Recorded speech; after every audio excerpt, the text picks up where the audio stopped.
মা আমাকে বলল, অঙ্কু, আলু কুমড়ো তরকারিটা করতো। অমনি আমি বসে পড়লাম আলু কাটতে। মনোযোগ দিয়ে একটা আলু কেটেছিলাম আর সবকিছু মা কেটে দিল। কালো জিরা, তেজপাতা ফোড়ন দিয়ে লঙ্কা পেঁয়াজটাকে একটু ভেজে নিয়ে আলু কুমড়ো দিয়ে দিলাম। তারপর নুন হলুদ সব মশলা দিয়ে টেস্টি আলু কুমড়ো তরকারি রেডি হয়ে গেল।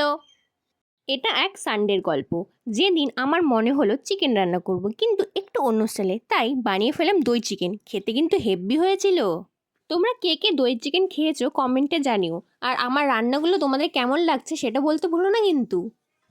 এটা হলো ইনস্টাগ্রামে দেখা একটা রেসিপি, লেমন পেপার চিকেন।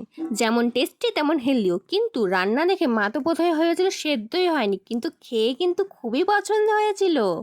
সব আমার রান্না দেখালাম, আমার গুরু মায়ের রান্নাও দেখে নাও। মা রান্না করছিল এঁচোড় চিংড়ি আর মাছের ঝাল। আমার তো পছন্দের এঁচোড় চিংড়ি, আমি তো সেটা দিয়ে সব ভাত খেয়ে নিয়েছিলাম। এই রেসিপিগুলোর মধ্যে তোমরা কোনগুলো ট্রাই করেছো কমেন্টে জানিও। আমার এই রান্নার মিনি ব্লগটা তোমাদের কেমন লাগলো? ভালো লাগলে একটা লাইক, কমেন্ট ও শেয়ার করে দিও। আর ফলো করো টেলস অফ অট্টহাসি। বাই।